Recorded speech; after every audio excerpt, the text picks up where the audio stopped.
Nos dice lo siguiente en el capítulo 23 del libro de Jeremías, en el versículo 16.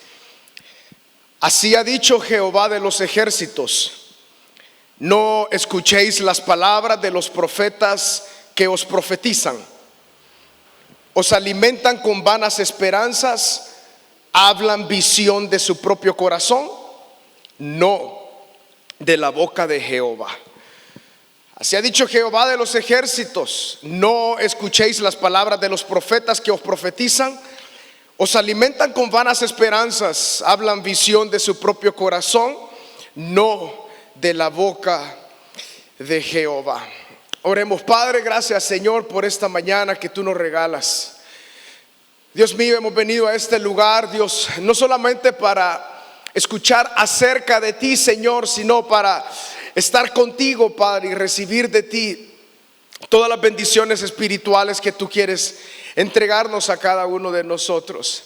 Señor, en este tiempo en el cual vivimos, Señor, es muy importante que nosotros nos apeguemos, Señor, a tu gracia revelada en tu palabra, a tu poder, Señor, a tu revelación segura para cada uno de nosotros.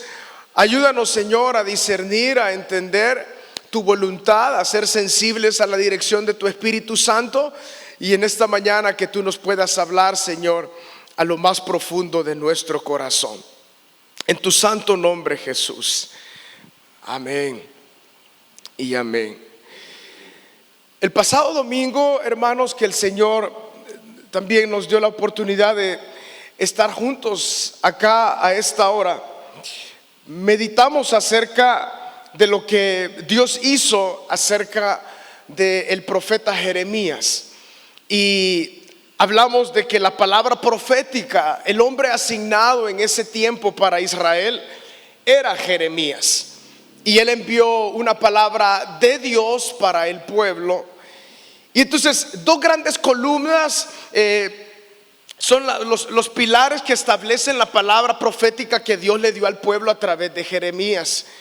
Dijimos que en primer lugar era la exhortación al pueblo para que se volviera al Señor, y en segundo lugar dijimos también de que el segundo pilar era de que si el pueblo optaba por no volverse al Señor, el juicio era inminente para cada uno de ellos. Ellos iban a ir a Babilonia siendo cautivos 70 años.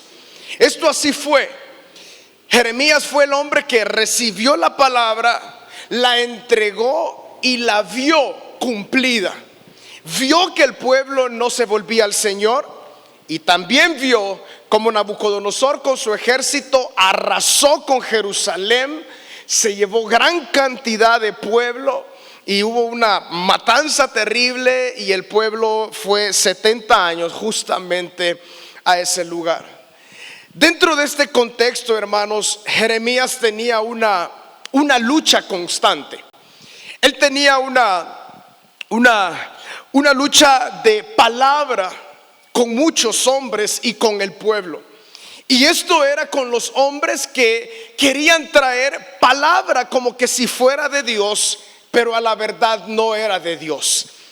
Esto es lo que Jeremías les conoce como los falsos profetas, que vemos ahí en el versículo 16 que él está hablando. Antes de que viniera la destrucción de Jerusalén, Jeremías habló en contra de los falsos profetas.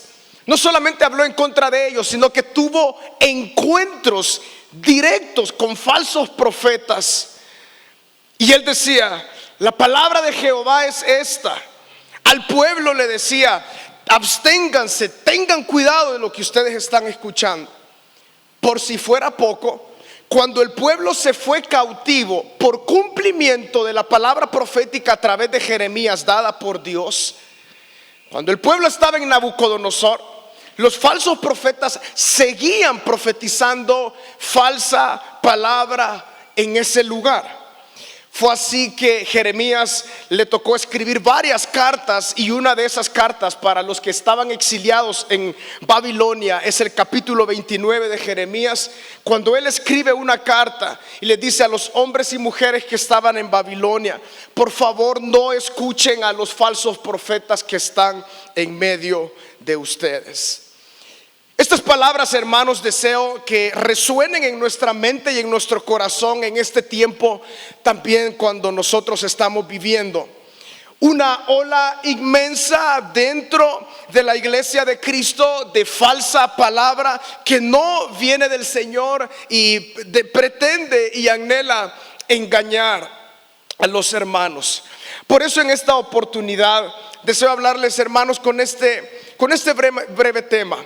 No escuchéis las palabras de los falsos profetas. No escuchéis las palabras de los falsos profetas. Las características, hermano.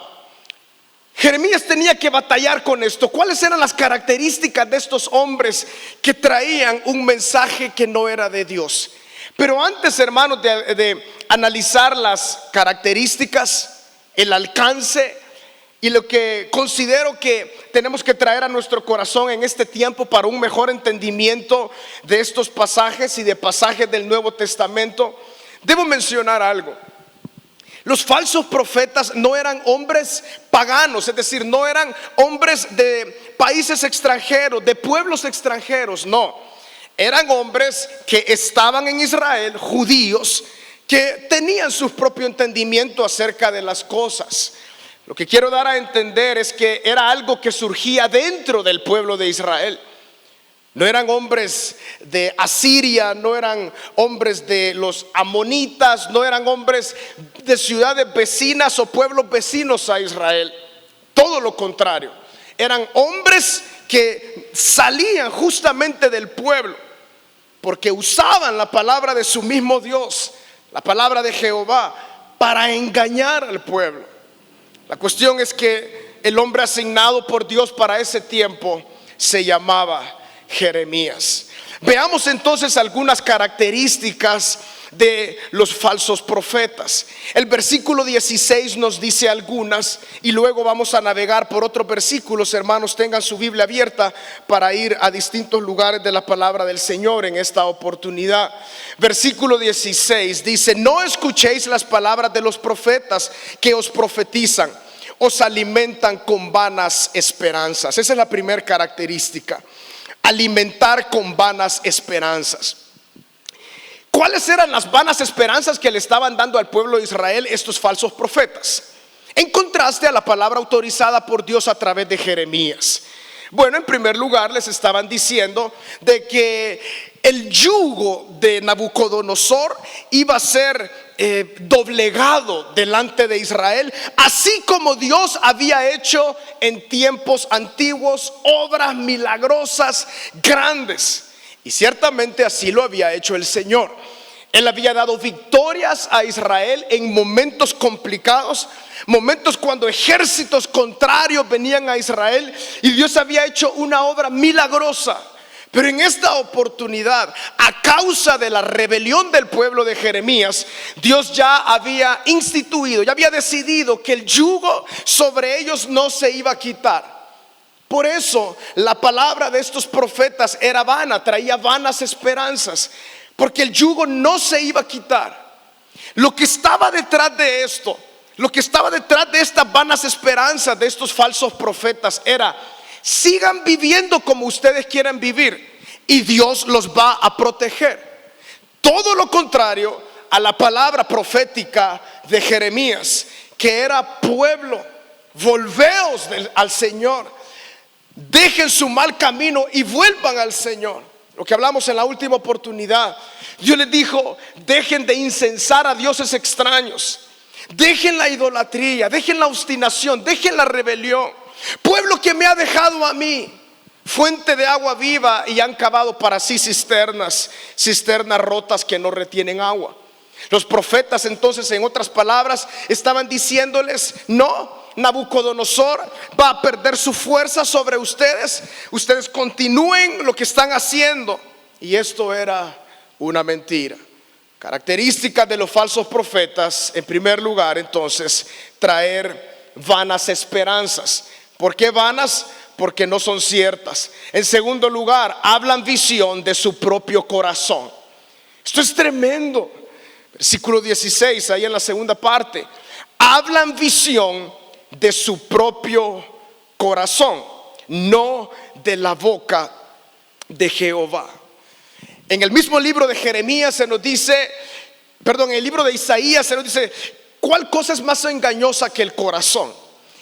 Estos hombres, seguramente para quedar bien con el pueblo, hablaban visión de su propio corazón. Lo peligroso es que no venía de la boca de Jehová. No era una palabra autorizada por Dios, sino que era algo que salía de sus propios corazones. Ese es el gran problema de no poder discernir lo que viene de Dios y lo que viene de los hombres. En el caso de estos predicadores falsos profetas, eran hombres que con el fin de que el pueblo judío quedara bien con ellos y ellos también con ellos, entonces hablaban de su propio corazón, visión que no venía de la boca del Señor, sino que venía de su propio corazón. El profeta, hermanos, en el Antiguo Testamento era la persona que conectaba al cielo con la tierra. Era el que traía la palabra de Dios para el pueblo. Era la forma en cómo Dios hablaba a su pueblo. Era entonces muy peligroso que hombres astutos, llenos de deseos vanos en su corazón, hablaran en nombre del Señor, tratando de engañar al pueblo y traer vana esperanza. Una tercera característica de estos falsos profetas era su vida moral muy decadente. Dice la palabra del Señor en el versículo 11 de este mismo capítulo de 23 de Jeremías: porque tanto el profeta como el sacerdote son impíos. Aún en mi casa hallé su maldad, dice Jehová. Su camino será como resbaladeros en oscuridad. Serán empujados y caerán en él, porque yo traeré mal sobre ellos en el año de su castigo. En los profetas de Samaria he visto desatinos. Profetizaban en nombre de Baal e hicieron errar a mi pueblo de Israel. Y en los profetas de Jerusalén he visto torpezas.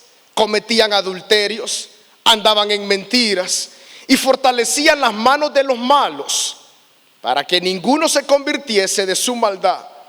Me fueron todos ellos como Sodoma y sus moradores como Gomorra. Qué tremendo.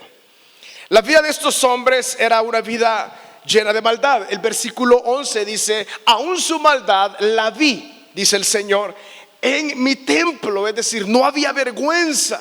Ya había un estado de costumbre a hacer la maldad de sus corazones, que ellos constantemente vivían de esta manera. En los profetas de Samaria dice, y en los profetas de Jerusalén.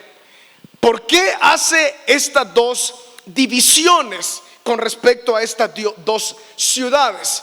En el caso del versículo 13, en el caso de Samaria, el reino de Israel, como se dividió con el hijo de Salomón llamado Roboam, el reino del norte se conoció como el reino de Israel y su capital era Samaria. Y el reino del sur, conocido como el reino de Judá, su capital era Jerusalén.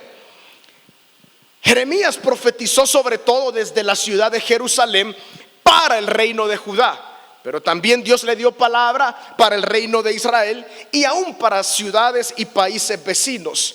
Él le dice entonces: en los profetas de Samaria, los que hablan a la zona de Israel, he visto desatinos, profetizan en nombre de Baal. Es decir, no profetizan ni en mi nombre. A ellos ya no les interesa. Estos profetas que están ahí en Samaria porque son judíos, pero profetizan en nombre de Baal. Y los de Jerusalén cometen adulterios, andan en mentiras, fortalecían las manos de los malos. Imagínense eso, para que ninguno se convirtiese de su maldad. Esto, hermanos, es la parte central, digamos. La falsa profecía no logra traer al hombre a Dios, sino que lo mantiene en su error. Cuando alguien habla de parte de sí mismo, no hay el respaldo, la gloria del Espíritu Santo, ya que lo que respalda es su propio corazón y atrae a su propia vida, a vanas esperanzas. La vida entonces de estos hombres era una vida moral muy decadente, siguiendo los deseos de su corazón. Veamos entonces ahora en el versículo 9 lo que este hombre Jeremías había en su corazón, el gemir de lo que había en su vida. Dice el versículo 9: a causa de los profetas, de los falsos, mi corazón está quebrantado dentro de mí, todos mis huesos tiemblan, estoy como un ebrio y como hombre a quien dominó el vino, delante de Jehová y delante de sus santas palabras. Jeremías lo que estaba viviendo era un dolor en su corazón tras ver el engaño, el que personas utilizaran el nombre del Señor. Vive Jehová, decían algunos, la palabra de Jehová dice lo siguiente, pero no, eran vanas esperanzas, hablaban de su propio corazón y sus vidas morales no iban de acuerdo a lo relevante delante del Señor. Y una cuarta característica: no logran llevar a los hombres a Dios, sino que se mantienen en su maldad. Quiero que leamos, hermanos, en esta oportunidad un encuentro directo, de tú a tú, como en un ring, que tuvo Jeremías con un falso profeta. Y analicemos a la luz de ese texto lo que el Señor nos quiere dar a comprender como un alcance, el alcance de los falsos profetas.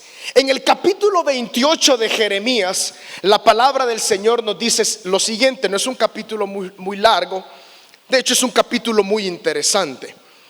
En el versículo 1 dice lo siguiente: aconteció en el mismo año, en el principio del reinado de Sedequías, rey de Judá, en el año cuarto, en el quinto mes, que Ananías, hijo de Azur, profeta que era de Gabaón, me habló en la casa de Jehová, delante de los sacerdotes y de todo el pueblo, y me dijo: así habló Jehová de los ejércitos de Israel, diciendo: quebranté el yugo del rey de Babilonia.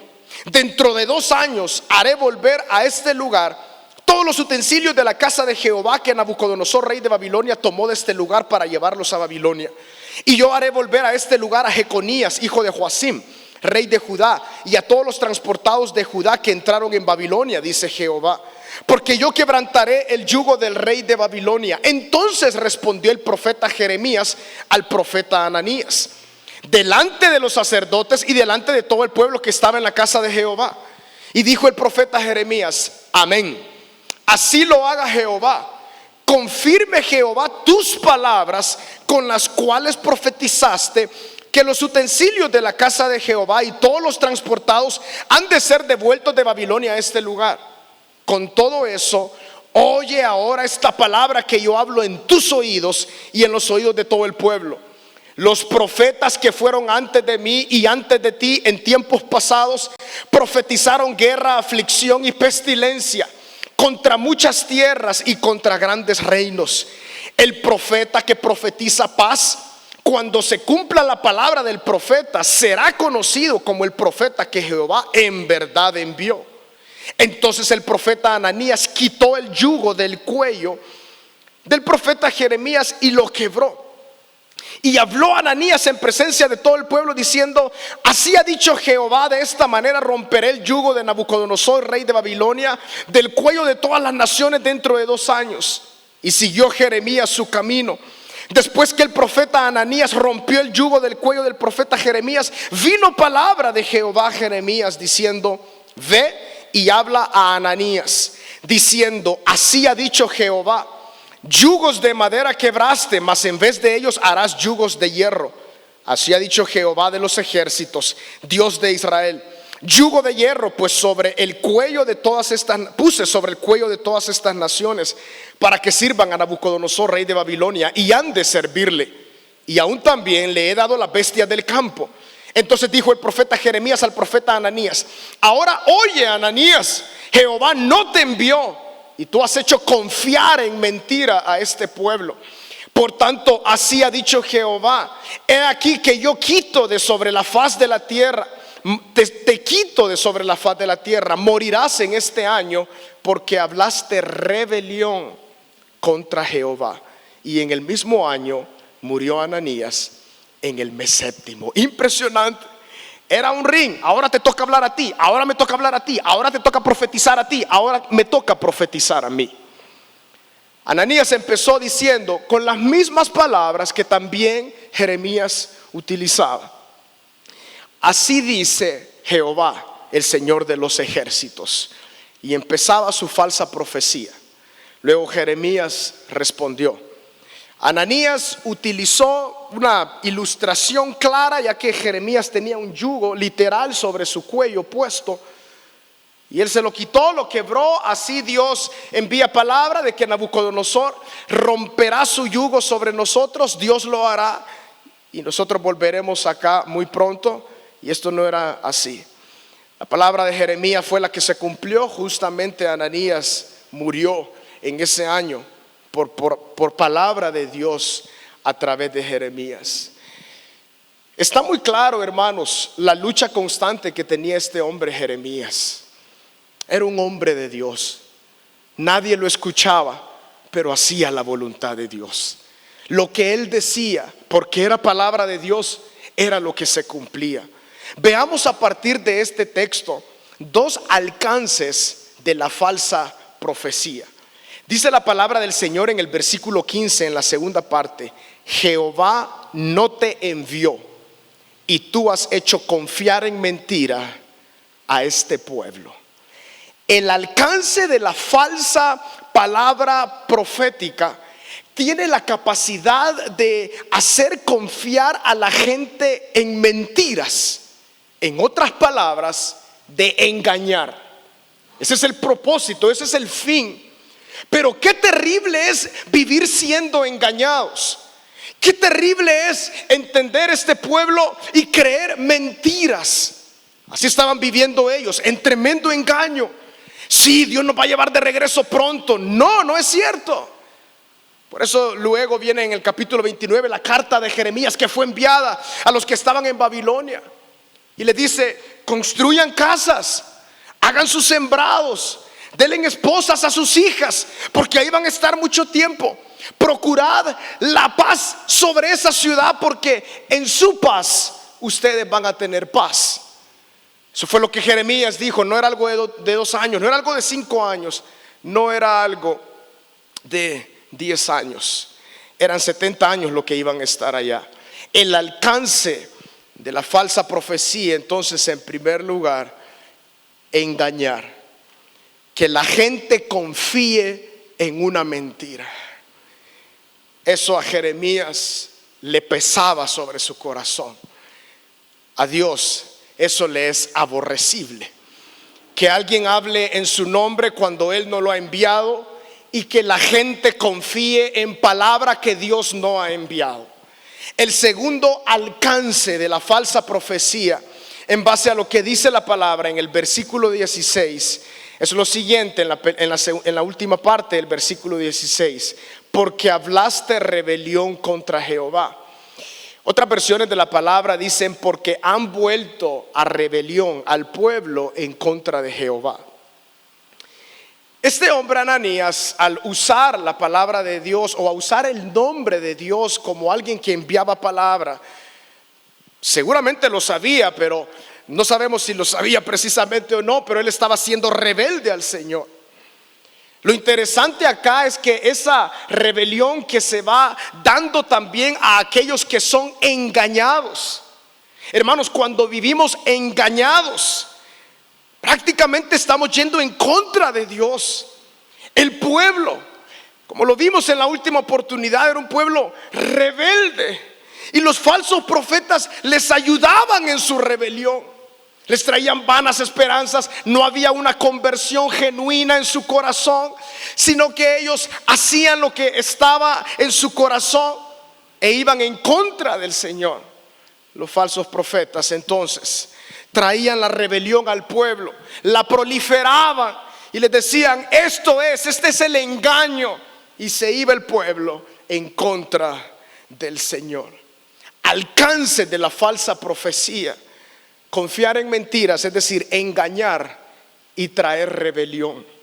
Y la rebelión sabemos que en base a la palabra es algo tremendo, algo muy visto con malos ojos de parte de Dios, es aborrecible. En el capítulo, hermanos, volviendo al capítulo 23 de Jeremías, encontramos ahí unas palabras muy interesantes. En el versículo 21 y el versículo 22.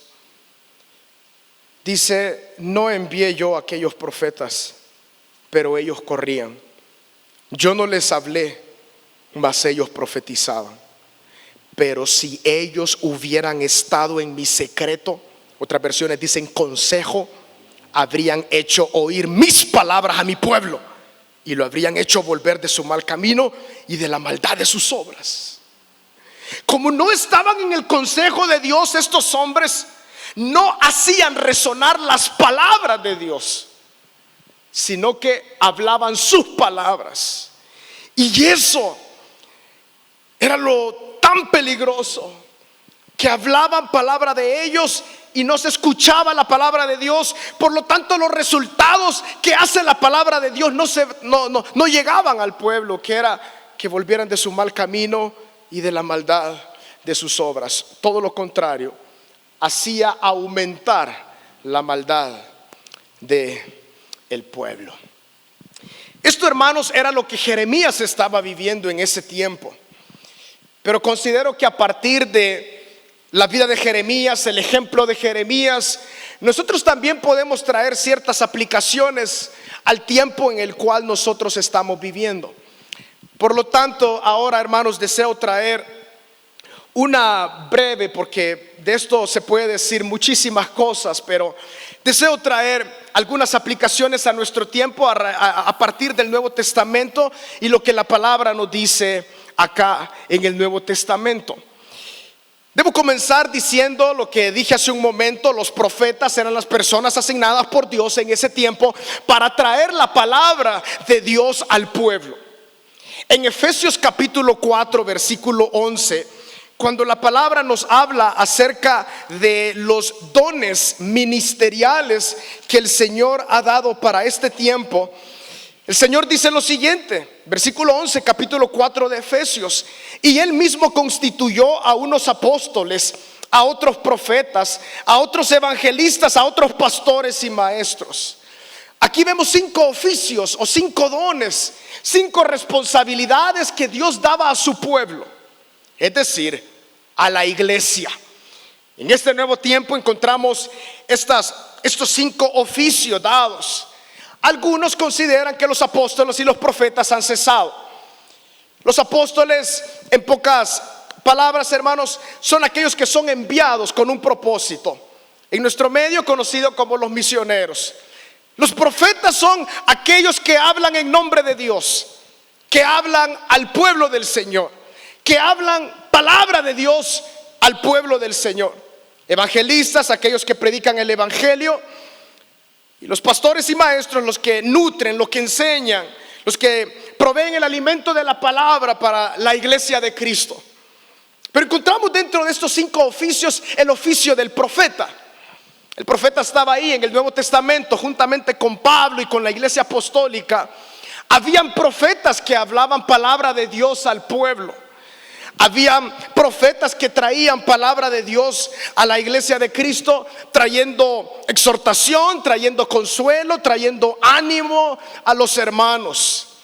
Pero lo que nosotros vemos hoy en día está fuera totalmente de lugar y de ubicación.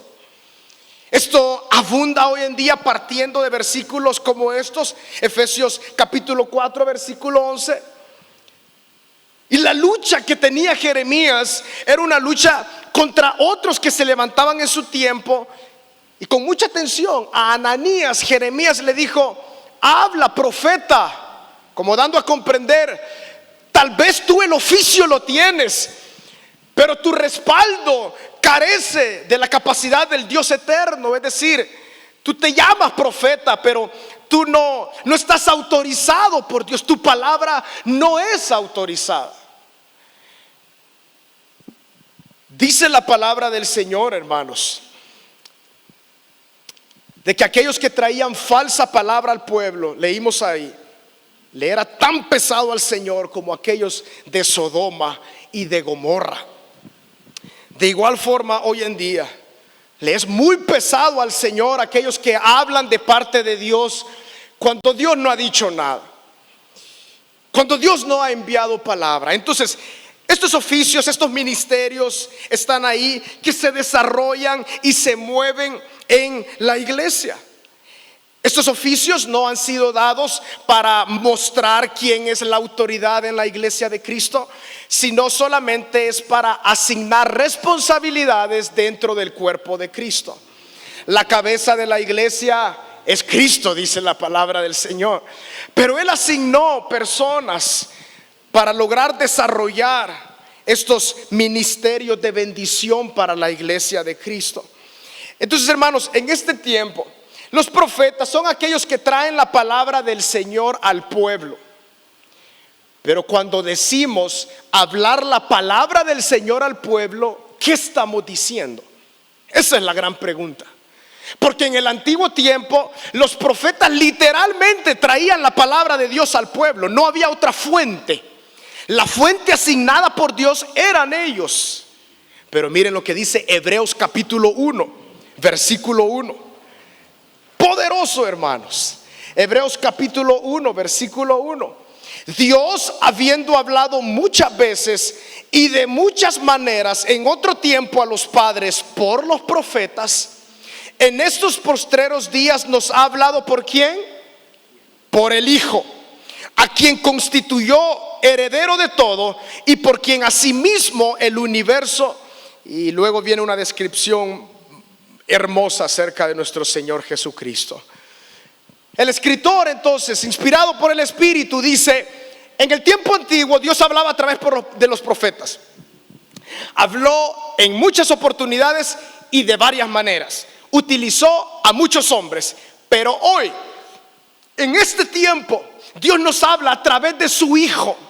Al menos dos cosas quieren decir esa frase. En primer lugar, el profeta asignado de Dios para este tiempo es nuestro Señor Jesucristo. Pero no solamente el Señor se queda con el título de profeta, sino que sabemos que Él es el Hijo de Dios, Dios encarnado, el que trajo la salvación, que nos alumbró nuestro entendimiento hoy en día.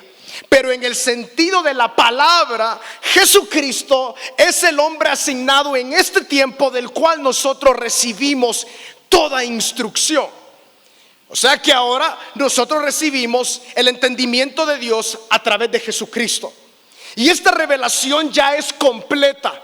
No es como en el antiguo tiempo, que ellos veían de forma borrosa hacia adelante esperando la manifestación de Cristo. Nosotros tenemos la revelación completa porque Cristo, como dijo el apóstol Pablo, en la dispensación de los tiempos, a Dios le agradó mostrar su gracia en este tiempo para que todo se reuniera en Jesucristo. Jesucristo entonces es el hombre asignado por Dios para nutrir, para hablar a cada uno de nosotros.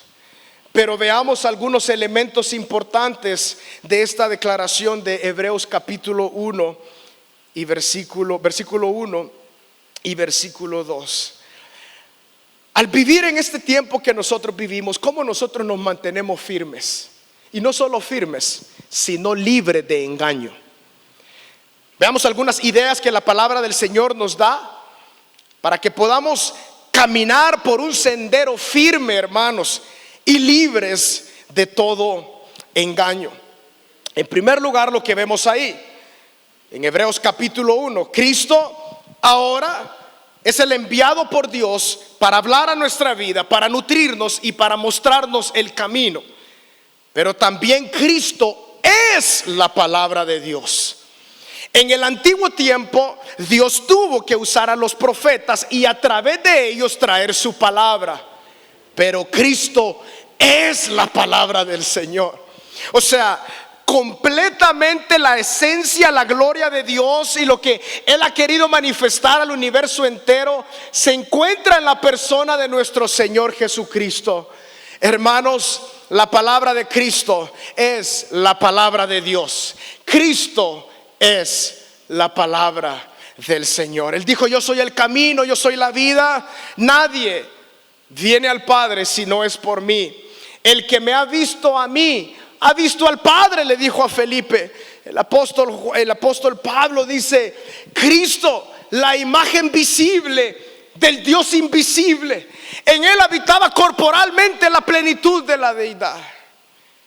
Hermanos, Cristo es la palabra de Dios encarnada, el verbo de Dios, la esencia de todo lo que existe. El eterno estaba en Jesucristo. Esa palabra es una palabra fidedigna, confiable. Así que nosotros, a diferencia del pueblo en el antiguo tiempo, nosotros tenemos mayor responsabilidad. ¿Por qué? Porque aunque ellos sí recibían la palabra autorizada por Dios a través de hombres, nosotros, hermanos, el mismo hombre, la misma palabra es la que hemos recibido. No habrá entonces en esta temporada, no habrá justificación para decir: no entendí, no escuché, no hay forma. Claro que sí hay forma. La palabra es Jesucristo. Antes nos habló a través de los profetas, ahora lo hace a través de su Hijo.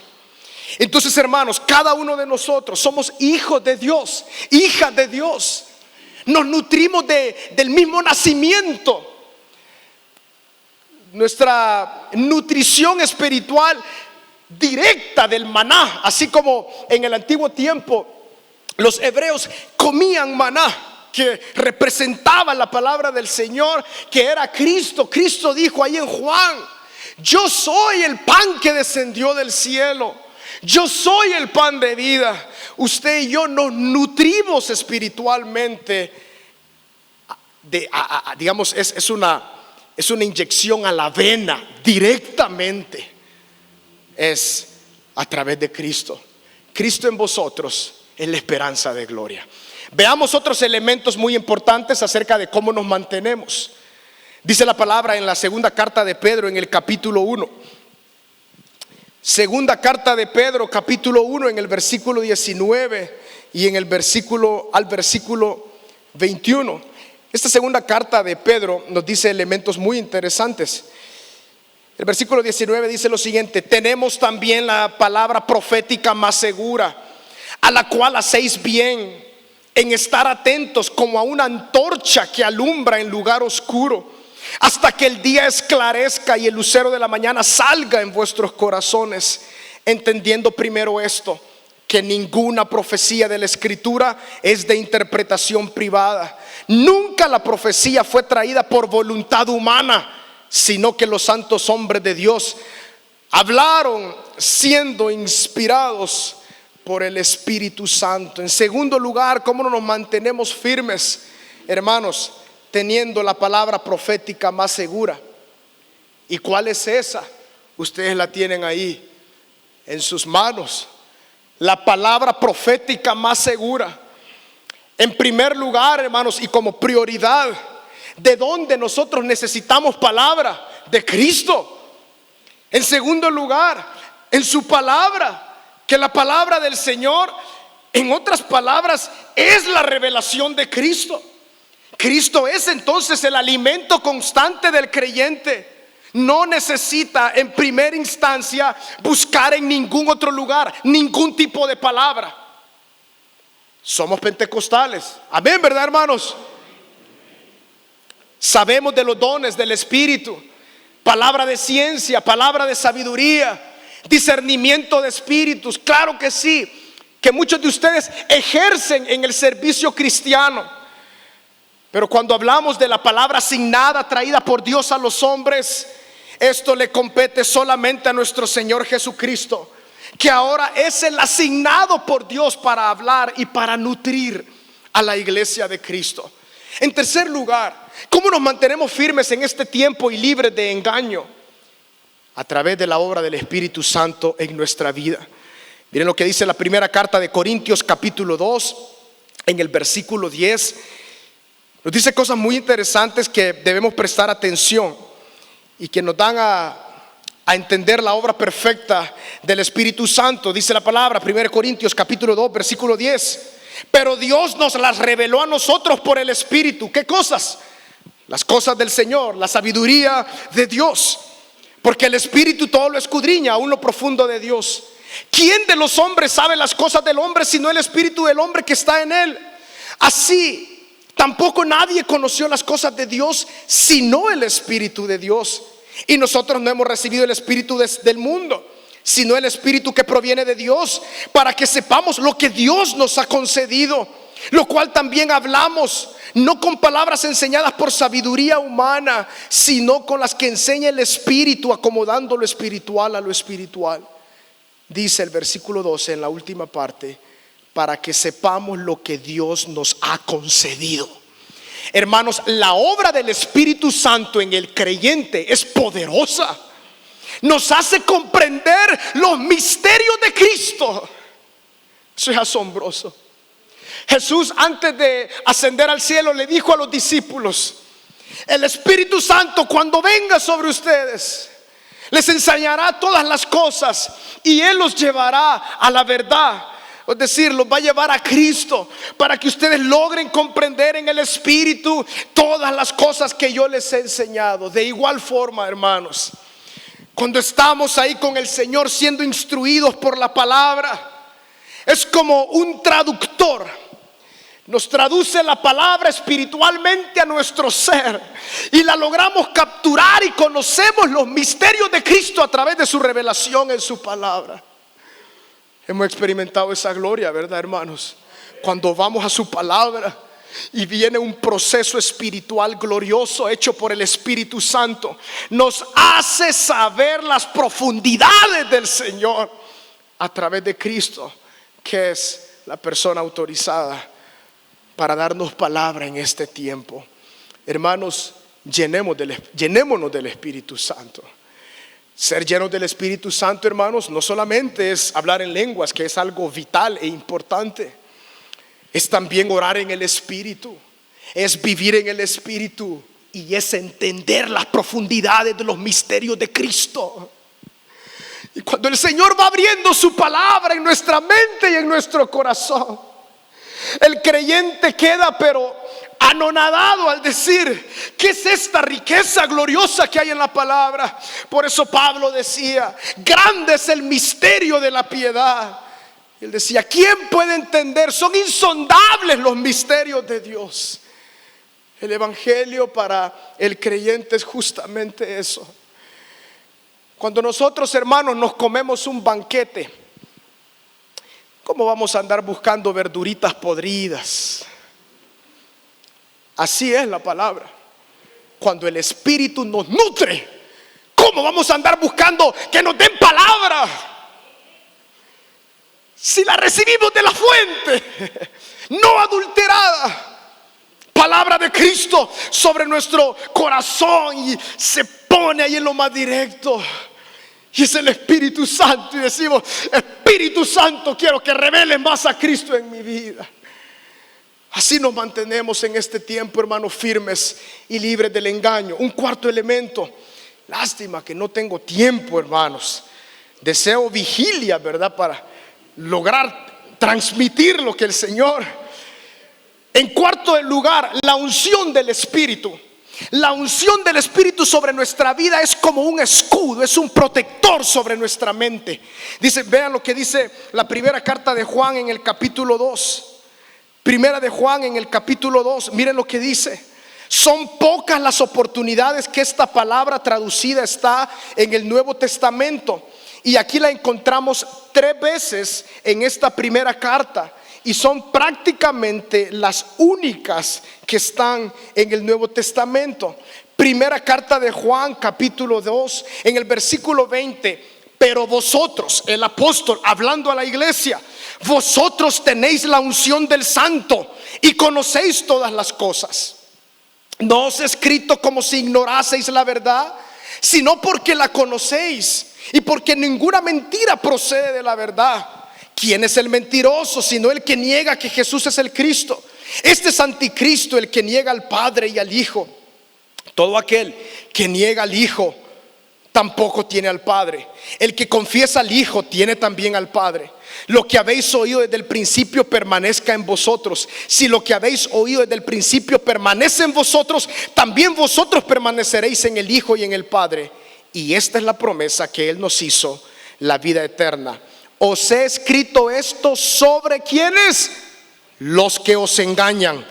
Pero la unción que vosotros recibisteis de Él permanece en vosotros.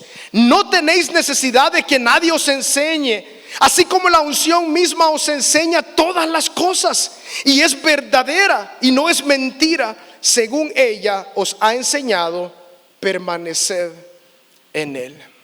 Esta palabra unción, hermanos, en el Antiguo Testamento denotó la capacidad del Espíritu Santo sobre los hombres de Dios para cumplir lo que Dios quería que ellos hicieran. La unción del Espíritu vino sobre David, la unción del Espíritu vino sobre Jeremías, la unción del Espíritu vino sobre los profetas y sobre los reyes y los hombres en el Antiguo Testamento, aún sobre Sansón mismo.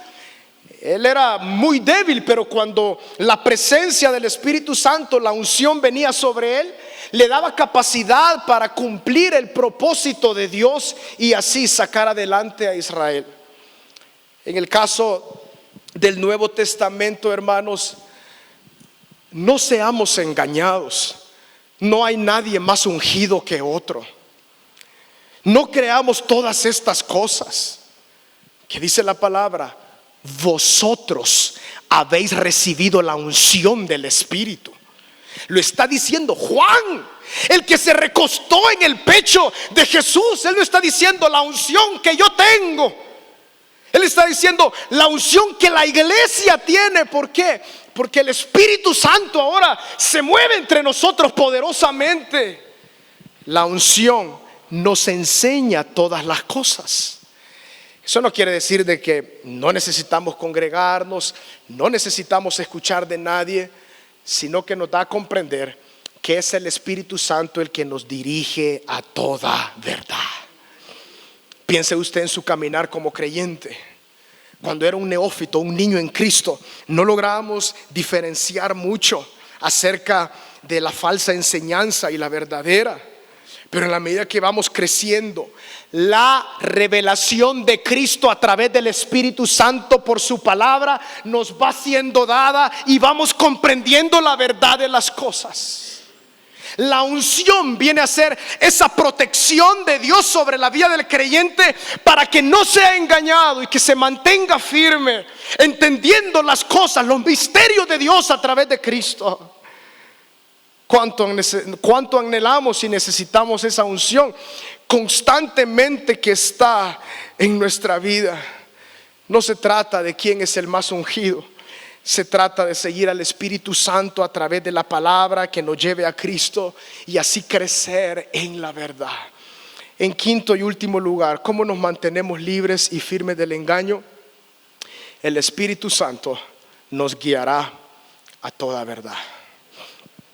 El Espíritu Santo os guiará a toda verdad. Ya no tengo tiempo, hermanos, todavía me quedaba hablar del don de la profecía y cuál es la diferencia con el profeta relacionado con Jeremías. Pero, hermanos, que ninguno de nosotros seamos engañados. El Señor Jesús le dijo muy claramente a sus discípulos: no se dejen engañar fácilmente, no cambien su forma de pensar con facilidad, manténganse firmes y libres de toda esta verdad. Los falsos profetas hablan como los profetas verdaderos, usan el nombre del mismo.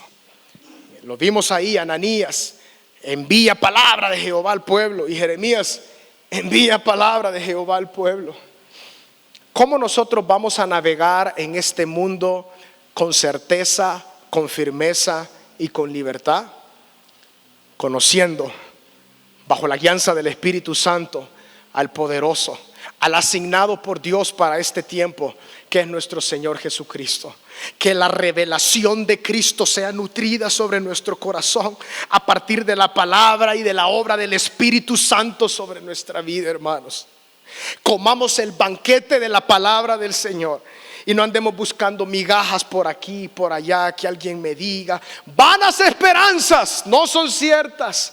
Hablan de sus propios corazones y su vida moral denota la flaqueza, la bajeza. Pero la iglesia de Cristo, hermanos, en este tiempo que dentro de la iglesia hay tantos hombres que se levantan diciendo: escuchen palabra del Señor y revelación del cielo. Pero aquellos que hemos recibido al Espíritu Santo, tenemos la unción del Santo y no necesitamos que nadie nos enseñe. Papá nos enseña en la escuela del Espíritu Santo bajo su gloria y su poder. Y nuestro Maestro Cristo ahí lo vemos de primera mano. Y como dice Pedro en su primera carta: a quien amáis sin haberle visto. Ese es nuestro Señor Jesucristo que trasciende, hermanos. Así que, hermanos, no escuchéis a los falsos profetas. Oremos. Padre, gracias, Señor, por tu palabra. Gracias, Señor, porque tu palabra es nuestro maná. Cristo, tú eres el maná que descendió del cielo. Tú nos has dado palabras seguras, Señor, a cada uno de nosotros. Pero, Señor, en esta oportunidad, cuánto anhelamos, Dios, de la obra de tu Espíritu sobre cada uno de nosotros. Señor, no sé si alguno de los que está acá, tal vez por algún descuido o por un momento de desesperación, ha atendido, Señor, en su mente y en su corazón palabra que no está autorizada por ti. Vemos que el alcance, Señor, de esta falsa enseñanza es el engaño, el error y traer rebelión a nuestro corazón. ¿Cuántas cosas estamos observando a nuestro alrededor? Y lo triste es que el mundo se ríe, porque esto trae descrédito al pueblo de Cristo. Se mofa, y con mucha razón. Pero, Señor, tu iglesia y tu pueblo, el remanente fiel, Señor, te sigue a ti. Cuando el pastor habla, las ovejas escuchan. Yo soy el buen pastor. Mis ovejas escuchan mi voz y me siguen. Y eso hemos experimentado, Señor, cuando somos nutridos a través de tu palabra. Y que tu Espíritu Santo, Señor, nos trae a nuestro corazón la verdad de Cristo. Eso anhela nuestro ser. Perdónanos, Señor, si consciente o tal vez inconscientemente hemos buscado palabras, Señor, no autorizadas. Lávanos en tu sangre, Señor. Vuélvenos a ti, Padre, y que el poder de tu Espíritu, Señor, una vez más traiga esa vida a través de la lectura de la palabra, Señor, a través de la obra de Cristo a nuestro ser.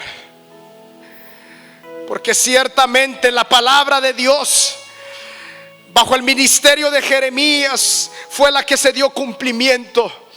Y en nuestra vida tu palabra, Señor, es la que tendrá cumplimiento. Aquí estamos, Señor. Dirígenos a toda verdad. Llévanos a toda verdad, en el nombre poderoso de Jesús. Guárdanos del error, Señor. Que tu unción esté siempre sobre nosotros, guiándonos a toda verdad. En tu nombre, Jesús. Amén. Y amén. Amén. Mantengámonos firmes, hermanos. Que el Señor me les bendiga. Les esperamos.